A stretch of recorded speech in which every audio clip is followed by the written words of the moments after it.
За юу бацхан тэгээ өнөөдөр Swishcast-ийн маань орчин цагийн хамгийн муу рэпрүүдийг чигсаахаар шийдсэн байгаа. Тэгээд бичлэг эхлэхээс өмнө нэг юм анхааруулхад энэ бол like, share and subscribe. Тэгээ энэ чигсаалт маань зөвхөн Бэги бит хоёрын чигсаалтаар л байгаа болохоор хэрвээ таны дуртай рэпер чинь энэ дунд орсон байвал хохино. Тэрийн vibe-ын таардгүй гэсэн үг. Энэ бит хоёрын л үзэл бодол гэсэн үг. Тэгэд яагаад энэ чигсалтыг гаргая гэж бодсон болохоор бид нэг New School Top 50 гэж гаргаж ийсэн түрүү жил. Ерөнхийдөө бол маш боломжийн гайгүй чигсалт болсон гэж бодож байгаа. Тэрийг ер нь явандаа бас шинжилээд явах талаар ярьж байгаа. Тэгээд өмнөх нөгөө нэг бичлэгэн дээр дурдж ийсэн. Одоо тэр бичлэгийг хийх гэж эхэлж байна. За 10 дугаар байрнаас эхэлцгээе. 10 дугаар байр нь болохоор бид хоёр French Montana-г оруулсан байгаа. French Montana-гийн юу нь муу юм, юу нь сайн? Юу нь сайн юм байгаа юу тэр залууд? Сайн байгаа шүү дээ. French Montana-гийн хамгийн том давуу тал нь айгүй сайн найзуудтай. Ер нь найзууд нь айгүй сайн. Тийм шүү дээ. Одоо Drake байна, одоо Swilly байна. DJ хэлээд байна. French Montana-гийн бол амар. Тэгээ French Montana нь Нью-Йорк гаралтай рэпер байгаа. Би болохоор French-с гаралтай.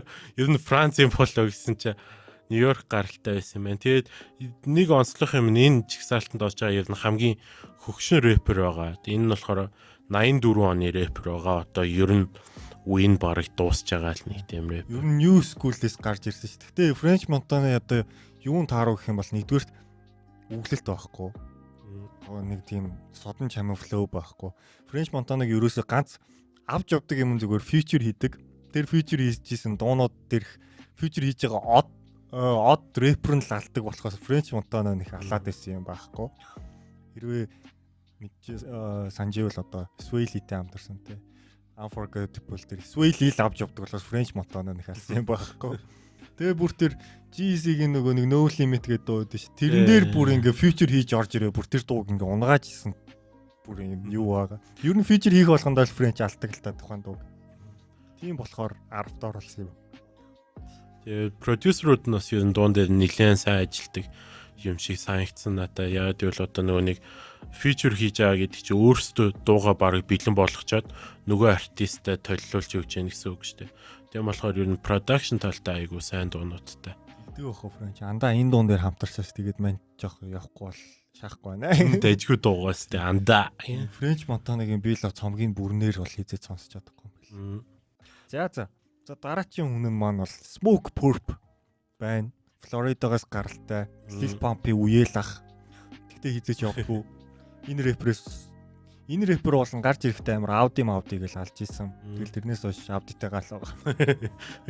Тэгэл ер нь найзуудгүй Audi-тай л болсон үндэ. Тэгээд ер нь нэрнээсээ тодорхой ер нь жоохон тийм драги гэх юм уу да. Одоо ер нь орчин цагийн рэперүүдийн дийлэнх хувь нь жоохон тийм драги талтай нэг тийм манра дуунууд хийдэг. Тэгээд тэднүүсийн бас хамгийн том үлгээс жишээнүүдийн нэг ер нь клипнээс нь чайчгаа дандаа нэг тийм мансуурсан байдалтай л байж идэг. Лин дабл гэж явчихсан шүү дээ.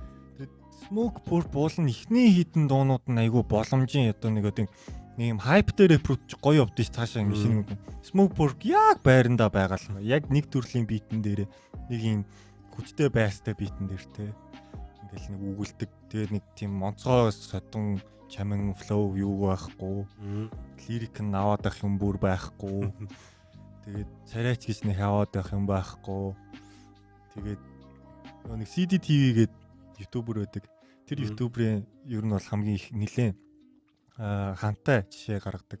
Цаа чи нэг тухайн жилийн хамгийн муу 10 цомгийг гаргадаг байхгүй CDTV. Тэнгүүд сүүлийн 3 жил дараалж Smoke Purp-ийн цомог дандаа тэр 10-т нь багтдаг. Ингээл бодоход Smoke Purp бол нэр хүлээлт мөрөг. Уул нь XXL 18 онд орж ирсэн шүү дээ. Pump-тайгаа зүг. За.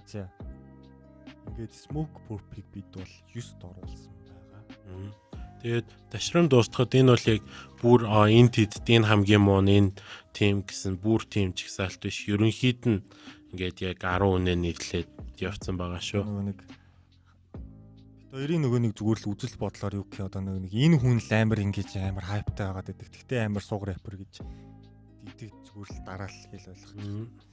За дараачих нь хүн болохоор NBA Young Boy буюу Young Boy Never Broke Again гэдэг. Бараг одоо жилд хэдэн дуу хийд юм бэ? Бараг 200 дуу гаргадаг хүн. Дуугаа бол итгэвтэй гаргах шүү дээ. Би чанаргүй. Ер нь generic rapper гэх юм одоо ер нь нэг тийм нэг муу rapper байдаг даа гингүүт барыг нэг толгоонд ороод ичдэг. Бүр тийм амар бүр газар доор ороод ахаар тийм муу юм бол байхгүй. Зүгээр л муу rapper.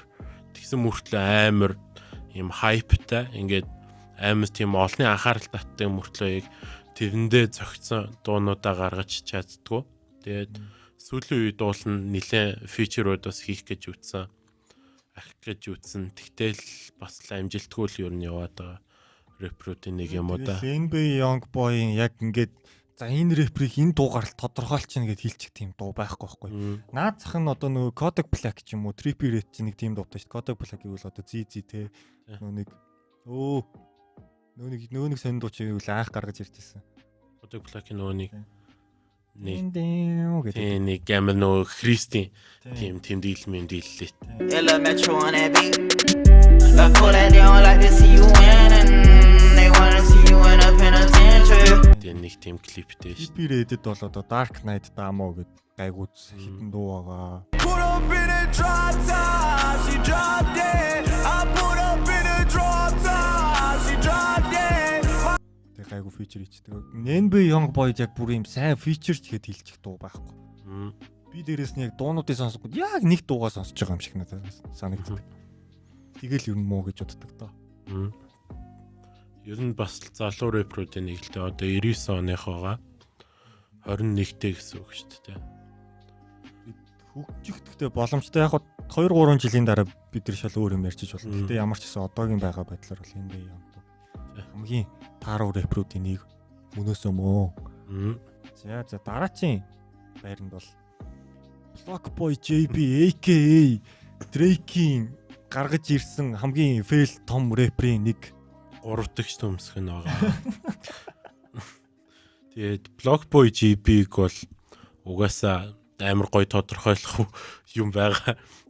Drake-ийн ad-lib нь тусдаа өөрөө рэпер болсон бол тэр нь Block Boy JB байгаа.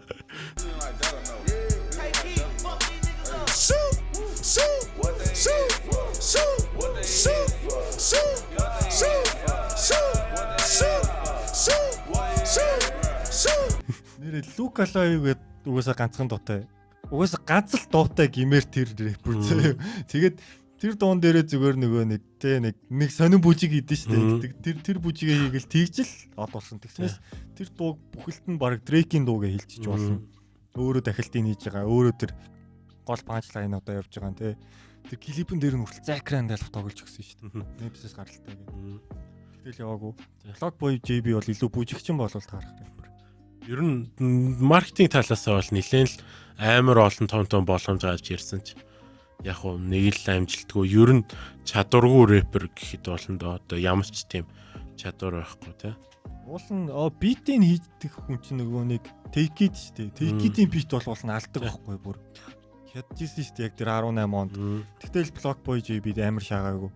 Ерөөсөө за Luke Alive-аас гадна shoot гэдэг дуу дээ. Тэрэн дээрээ бас бүжиглэн. Бас бүжиглэн. Бүжиглээл. Тэгэд бүжиглэж нэг ad-lib хийхээс өөр юм ер нь гоцгойд юм мань үнд байхгүй дээ. Тэгээд өөр Block Boy JB дээр ярих юу вэ? Бүгд бүтэн Drake ингээд дуун дээр нь хамтраад энэ хүн матч од уул гингүүд ингээд чадахгүй. Яг болсон л од болсон л доо. За дараачих нь болохоор Block Boy JB ч юм бас тэгээд 18 оны юунд орж ирсэн. XXL Freshman. Гэтэ 18 он дараа Smoke Block Boy JB одоо дараа нь дахиад нэг хүн яригдана. За тэрийг бодохгүй ярэ. Баг worst generation юм аа. За дараачих нь хүн болохоор Lil Mosey-г оруулсан. XXL 2019 оны Draft. Түүхэнд хамгийн муу XXL-ийн cypher-ыг хийж исэн нөхөр байгаа. Ер нь тэгээд рэпер гэхээсээ илүү баг дуулдаг юм шиг сүлээ санагтаад байгаа. Тэгээд яг нөгөө нэг зарим гайгүй сонсголонтой дуунууд бол байдаг. Одоо Blueberry Faygo ч юм уу.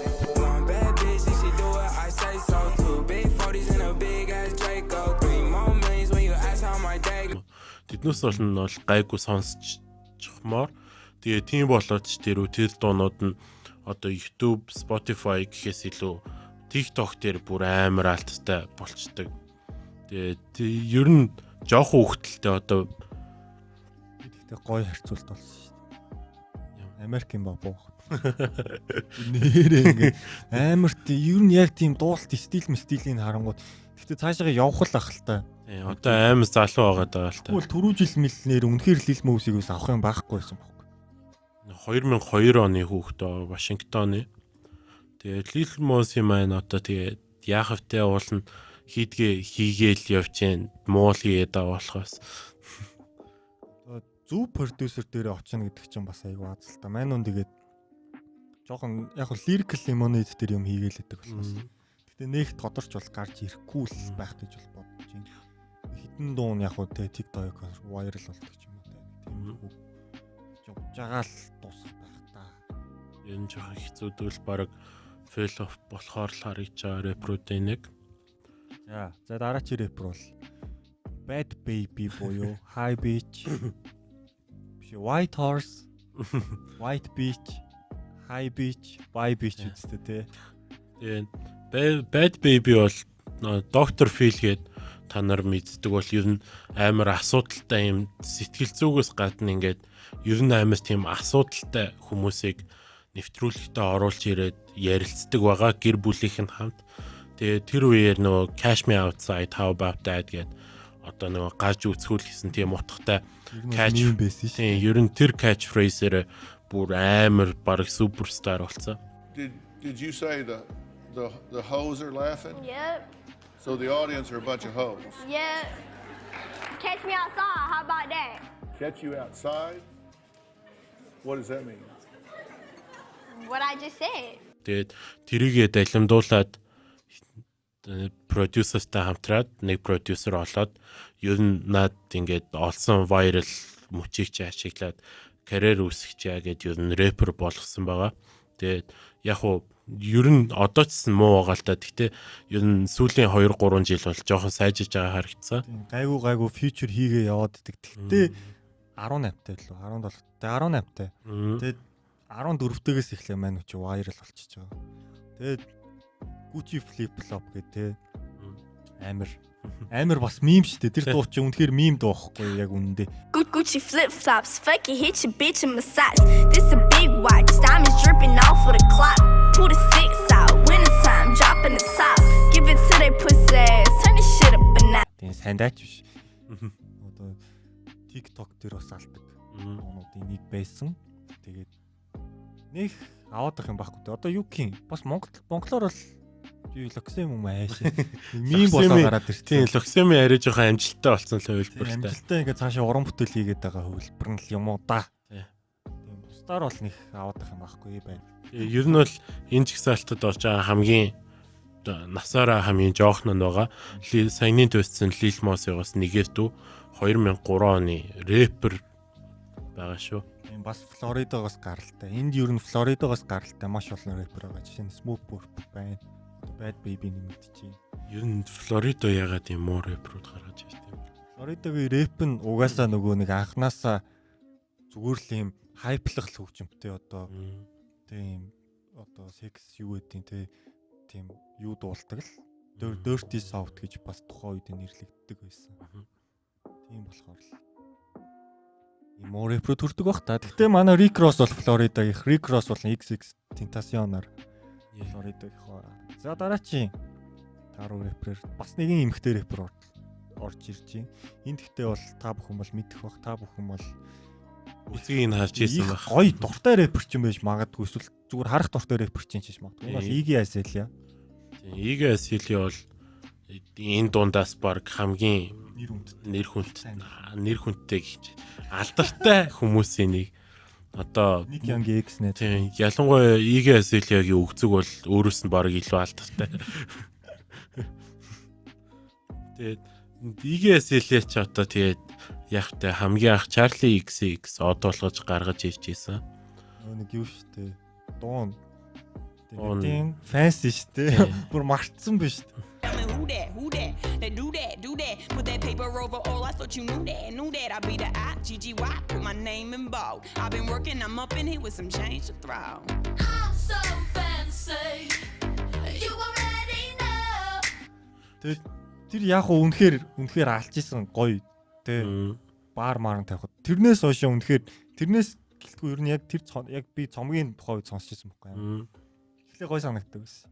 Тэгээ ингээ яг ингээ лирикийг орчуулах ямар ч утга авцалтаагүй ингээ юу ч болоод байгаа. Тэгээ бүр тухайн жилийн бүр хамгийн муу цомгоор хийгээсээ л энэ цомог. Тэгээ new classic биш тэгээ new shit гэж нэрлэмээр цомог болсон байхгүй. Ер нь hot shit л юм да тийм халуухан баас л юм да одоо. Уусаа тийм үзэгнээс халуун баас гарахгүй гэх хэрэгтэй тийм. Тэгэл нэх тийм өөр зүгээр клип л гоё. Клип эзлийг нэр дуу клипүүд нь гоё. Тэгснээс яг үнэхээр рэп талаас нь майг харангууд авах юм байхгүй. Хэцүү. Клип л гоё.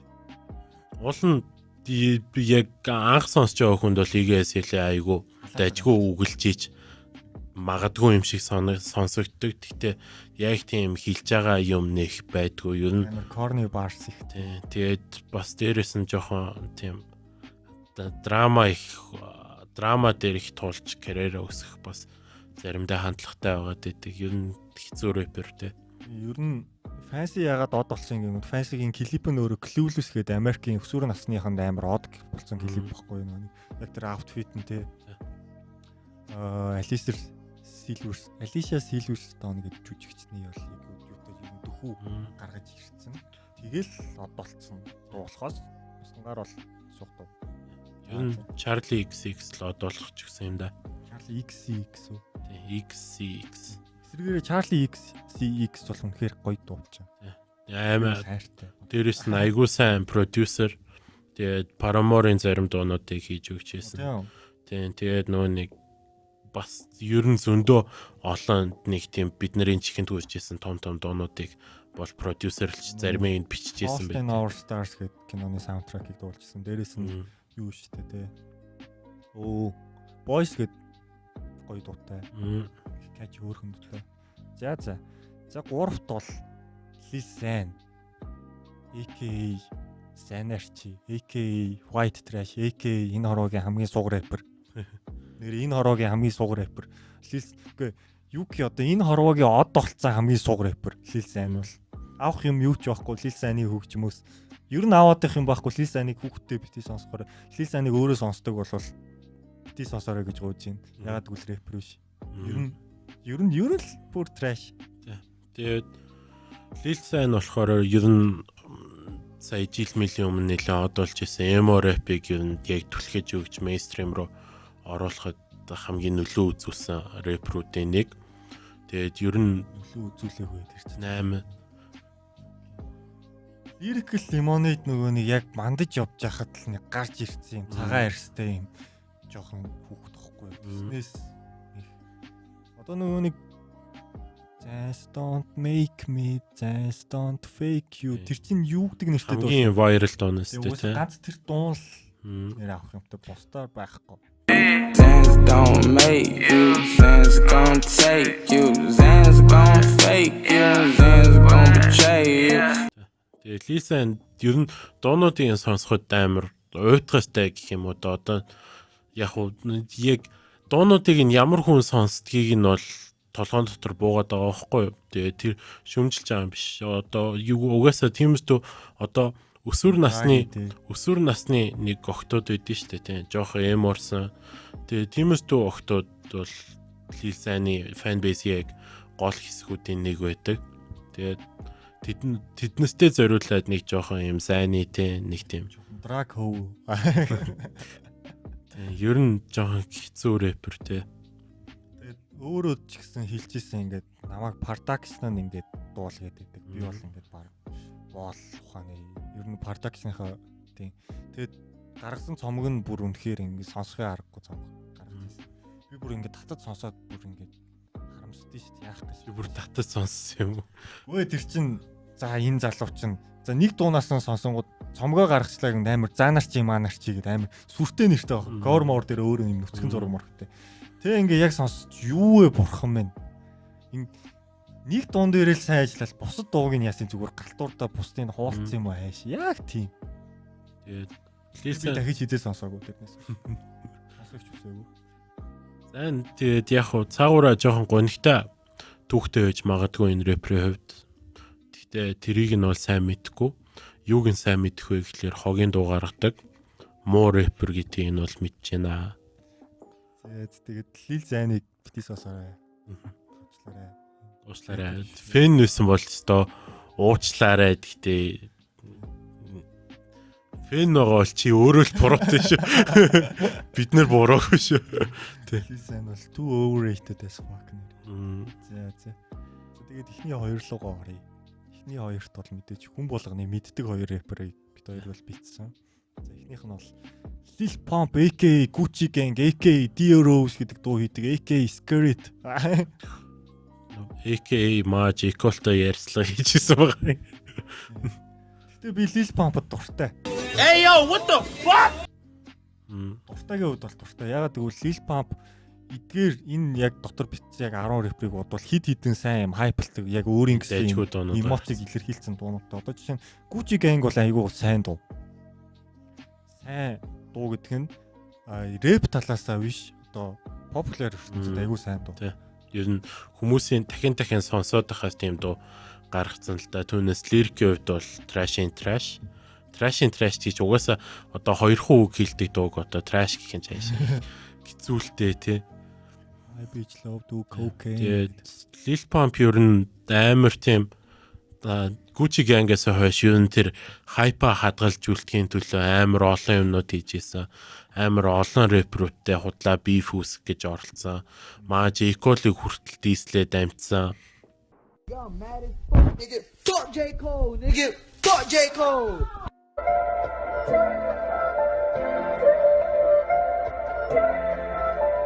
Nigga, fuck J. Cole. Nigga, fuck J. Cole. Nigga, fuck J. Cole. Nigga, fuck J. Cole. Тэгээд ер нь нилээн ягаад хайп хөөж агаад одоо бол бүр сураггүй болж जैन дуунуудын сонсдог хүмүүс амар хоордож जैन фэнүүд нь одоо жоохон нас нэмээд фэн байха болж जैन ойлгож जैन өөрөө ч тэгээд нас нэмээд ер нь уран бүтээл хийхгүй юм шиг үлээ шүү. Би одоо retire хийн мэн гэсэн явж ирсэн юм ийцээ. Тэгээд надад бол жоохон хүлээлт үүсгэжсэн. Ягаад гэвэл эхний тэр Gucci Gang гарахаас гадна D-Rose гээд тэгээд нэг Boss гээд нэг хоёр дуу амар одоо яг машин сонсоод амар хайплдаг гоё дуу. Тэгээд цомгийг яг бүтнээр нь сонсонгууд яг Lil Pump-ийн өөрийнх нь Lil Pump гэдэг нэртэй цомог гэсэн байна. Боломжийн яг 10 дуунаас 5 юм уу 4-ийг сонсож чинь гэдэг чинь яг боломжийн окей тий. Хоёр дахь цомгон дээр нь харин тийм юу байгаагүй ерөөсөө ганц Skirt гэдэг л дуу байсан. Бусдын тэгээд Lil Pump ерөөсөө өөрийгөө өөрчлөөгүй гэх юм уу. Яг л тэр хөвөрөө яваадах юм бол тэгэл Gucci Gang-д авахгүй бол тэгэл. За тэгээд нэгт бол угаасаа ойлгомжтой байх дөө. Тэр подкастн дээрээс тэр ер нь хипхоп урлаг ярихдаа чинь хүнийг заавал хүн болгонд ер нь хилдэг. Энэ бол нэг нэмчвэл 70 болно. Нэг хасчул 68 болно. Энэ бол 69 69 Tekashi aka Your Snitch Boy aka Rat aka Bluetooth-ийн юу юм бэ гэж. За яагаад 69 муу гэдгийг яруу тодор хэлээч зэ.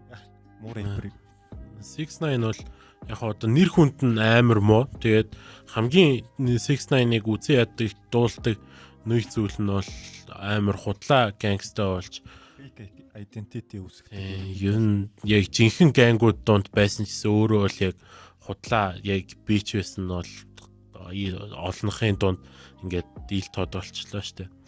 Тэгээд одоо юу гэмэж чимтэй 69-ыг ер нь rat тэгээд дуунууд дээр яг хилчээдэг юм байхгүй одоо би чамайг буудаж ална энэ охины өгцөг амар гоё том байгаац ч юм уу те нэг тиймэрхүү лухтаг агуулгатай дуунууд айгүй хийсэн ч юм уу те. Тэгээд 69-ийн одоо жишээлбэл 69 амар хайплтай шүү дээ. Угсаа бит нь ингээл амар зодож орж ирвэл 69-ийн хайплдаг дууг сонсохоор нь би бол Gucci Gang-ийг сонсох байхгүй. Яг л Gucci Gang илүү smooth явна. 69 зүгээр л нэг тийм худлаа хүчрхийллийг яатсан. Одоо ер нь gangsta music хоцрогдоод эхэлсэн шүү дээ аль дээрээс. Тэгээд gangsta music-ийг нэг одоо trap юу гэдэг те юм жоохон биттэй холиод ингээд явуулж байгаа ч гэсэн тэр нугасаа амар fail 6ix9-ийн би угсаа цомгийг нь сонсхийг ч үсээгүй. Kanye West одоо юу одож хамтарсан. Гэхдээ Kanye West угаасаа Lil Pump-тай хамтарсан болохоор бас 6ix9ийн хамтрахад асуудал байгаагүй байна. 6ix9ин хизээч Нью-Йоркийн king байгаагүй. 6ix9ин бол Нью-Йоркийн харах байсан. За. Тиймэрхүү те. Хейттэй бол биш. 6ix9ин үнэхээр чи яг хипхоп хөгжмийг яг ойлгох сонсдог бол 6ix9-аас авах юм юу ч байхгүй гэдгийг ойлгоно. Яг хоо 6ix9-ийн дуунуудыг нь яг яагаад сонсогдоод идэх нь одоо ойлгоход бол гайгүй л те. Одоо айгуу тийм одоо сая ярьсанчлаа ингээд амар тийм зохиж орж ирдэг тийм ер нь ирч хүчээ хувьд бол айгуу тийм ирч хүчтэй рэпер. Тэгээд тэрийгэж клип дуунууд дээр гаргахтаа сайн. Тэгээд тэр нь л яг ганц авч явдаг юм уу л гэж хараад байгаа. Бас авах юм клипэн дээр нь тоглодог лати хүүхнүүд бол гоё. Тийм тий. Стар мэдхгүй. Тэгээ Nicki Minaj жирэмсэн багтаа 6ix9-тай цуг клип хийжсэн байгаа. Тийм нэр Nicki Minaj маань төрөөд сая шинэ цомгоо гаргасан байгаа шүү. Гэтэ Nicki Minaj жоохон тэрэн дээр cloud хийцэн яг хуу адилхан Нью-Йоркийнх юм даа л гэл хамтарсан болов гэж би бол боддоо шүү. Тийм л. Стар Nicki бол нэг хамтраад байх шалтгаан байхгүй. Яг маркетинг талаас айгуу тийм олонхын нүдийг татчаа л та. Яг хуу 6ix9ин дээр нэг сайн юм хийх юм бол 6ix9ин одоо нэг хипхопын ертөнцид байхгүйсэн тэр William гэдэг төрхийг амар супер гаргаад ирсэн л тийм дүр болохоос яг үнэхээр чадварын майгаа харуул. Тэгээд яг хуу 6ix9-ыг одоо ингэж муулж ярьж байгаа чсэн яг хуу одоо яг 6ix9-ыг би нэг подкастн дээр ярьсныг сонссон байсан л та. Одоо 6ix9 өөрөө би ингэж сничлэхгүй өөр яах ёстой байсан юм бэ? Because if I did what people say, oh, you should have did, you guys move on with your life. I throw my whole life away to please you, to please them. I'm gonna throw my whole life away, throw up millions of dollars away, so you could fuck bitches, get money, party, and me rot away in a prison. Тэгсний оронд би одоо ингээ villain гэдэг одоо дүрээ хадгалж аваад сничлээд rat гэдгээ бүр хүлээн зөвшөөрөөд энийгээ бүр хангалттай их хэмжээний мөнгө олцоод retire хийх их санаатай тухайгаа ярьжсэн. Тэгээд нэг сонирхолтой факт хэлгээд 6ix9-ийн одоогийн бие хамгаалагч нь болохоор RM дүүсэн хамгийн тийм лаг хамгаалтын хүмүүс байдаг. Ягаад гэвэл 6ix9-ыг одоо алах гэж завдах амар олон гангстерууд байгаа. Ер нь амар олон хүмүүсийн дургуутслыг хүргэдэг болохоор тэр тал дээр 6ix9 бол амар их мөнгө зааж байгаа юм байлаа гэж харагдсан. Тэгэл мөнгө болохгүй. Тэгэд ер нь бол угаасаа нөгөө л нэг шоронгоос гарч ирэл би өстө алан талан муханы юм яриад ганц хоёр дуу гараад ер нь бол одоо ингээл мартагдчихлаа шүү. Гүб байгаа ч хэлүүтэй анх. Мартагдсан л ч ер нь зүв байх гэж бол бодож байна. Яг хипхоп ертөнцид ийм villain байх хэрэгтэй л дээ. Тэрийг бол харин супер гаргаж байгаа. Гэтэ сайн villain одоо чадварлаг villain гэж бол ямар чадваргүй villain байгаад тахар утгагүй өстэй тий. За нэг иймэрхүү 10 рэприйг бол бит хоёр бол хувийн зүгээс бол хамгийн тааруу гэж бол үнэллээ. Тэгээд мэдээж дэлхий дээрх хамгийн тааруу рэпрүүд эднээс бол биш байж магадгүй. Тэр угаасаа нэг одоо популяр болцсон л хүмүүсээс 10-ыг нэрлэж байгаа болохоос одоо Kid Butch гэдэг юм уу те Pipi Cocaine ч юм уу те нэг тийм YouTube-ийн тийм сони рэпрүүд зөндөө байдаг. Эднээсээс 7 дор рэпрүүд бол байгаа. Гэтэ тэднээс бол тийм 7 дор байгаа болохоор популяр болж чадахгүй рэпрүүд байна. Тэгээд энэс гадна бит хоёр ер нь дараачих дээр болохоор одоо хүмүүсийн мэддэггүй тэр болгон сонсоод байдгүй тийм одоо экспериментал хөгжим хийдэг 10 рэприйг бас олж нэрлэе гэж бодоод байгаа. Сайн цомог хийдэг ч юм уу эсвэл дутуу үнэлэгддэг те. Ер нь Монголын ялангуяа тийм одоо хүмүүст нэг тийм хүрээгүй тийм Америкийн рэпрүүдийг бас нэрлэнэ. Тэгээд дашрын дуустахад бас нэг хит хитэн рэпрүүдийг дуустчихээ те. Энэ ч гисалтанд арай ороогүй. Одоо дизайнер байна. Панда.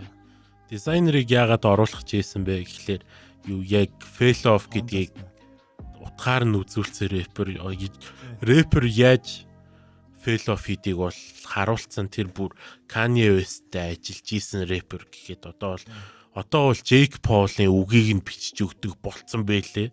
Дизайнер яг хөгжим хийхийн одоо үглэлт хөгжим хийхийн тал дээр гайгүй. Гэхдээ тэрийг дахиад панда шиг маркетингтэй болгож чадахгүй. Тэрнээс бусдаар яг бүр чадвар мадвар нь тийм сугарсан бол биш ээ. Панда дээр бол боломжийн одоо хэрхэн фаст явдаг, мамбл явдаг тий. За тэгээд Kodak Black-ийг бас нэрлэх гэж байсан. Kodak бол ерөөхдөө нэг аваад ах дуутай хүн биш тий. Зүгээр хоолой л өрмөц болохоо. Тэгээд яг тэрнтэй адилхан Trippie Red байна. Trippie Red дуул нь амар чадварлаг санагддаг яг. Авьяастай. Авьяастай тэгснээ амар хогийн дуу хийгээддэг тийм рэпер байна. Lil Yachty байна. Lil Yachty бас бүр нэг юм тийм гарч ирснээсээ хойш ингээд сугаал яваад байгаа рэпер гэх юм бол Lil Yachty. Тэгээ баг дис дуу болгон тэр Lil Yachty нэр явж идэв. Eminem ч дислээ, J. Cole ч дисэд, Kendrick ч үздэггүй. Ер нь хэцүү. Ер нь баг мим болцсон. Өөр орхигдуулсан рэпер байна уу? Өөр орхигдуулсан. Одоо санаж авдаг. Чиний хувийн зүгээс. Хувийн зүгээс. Birdman-ыг оруулах юм уу гэж бодсон. Домогт Birdman gang. Birdman-ыг яг зарим хүмүүс сайн мэдгүй байх л та. Энэ Cash Money-гийн үүсгэн байгуулагч. Тэгээд Young Money baby. Тийм Drake, Nicki Minaj, Lil Wayne гурын олсон мөнгөөр амьддаг гэх юм уу да. За ингээд бидний бичлэг таалагдсан бол лайк, share, subscribe нэмээрээ залуусаа. Тэгээд энэ бичлэг бол их нэлээд задгаа явлаа. Хараалч нэлээ их хэллээ. Тэгээд гадаадын рэпруудын талаар ярьж байгаа болохоор бас Монгол рэпруудын талаар яриач гэж их бас хүсэлт ирдэг. Гэхдээ ихгүй. Ягаад гэвэл амар controversial юм болно. Тэрийг баг зүгээр нэг бичдэг янз бүрийн олон хүмүүсүүд тэднэр нь баг бичээ явсан зүгээр ах гэж бодож байна. Тэснээс ягаад гэвэл тав хоёр үгэлж чадахгүй байж тэдрийг шүүхгүйгээл одоо наад захын хүн ороод ирдэг байхгүй. Фэн Монголын фэнүүд бас хэцүүлтэй. Ялангуяа энэ дөстөж болох байсан мó Монгол рэпруудын фэнүүд бол бас хэцүү. Тэгэхээр тийм бичлэг хийхгүй тийг онцлоо. За тэгээд цаашдаа олон гадаадын рэпруудын ингээ сайн муутайг нь мэдхийг хүсэх юм бол лайк шеэрэ дараарай. Тэгээд peace out. It was all a dream. I used to read Word Up magazine. Salt and pepper and heavy D up in the limousine. Hanging pictures on my wall. Every Saturday, rap attack Mr. Magic Marley Marl.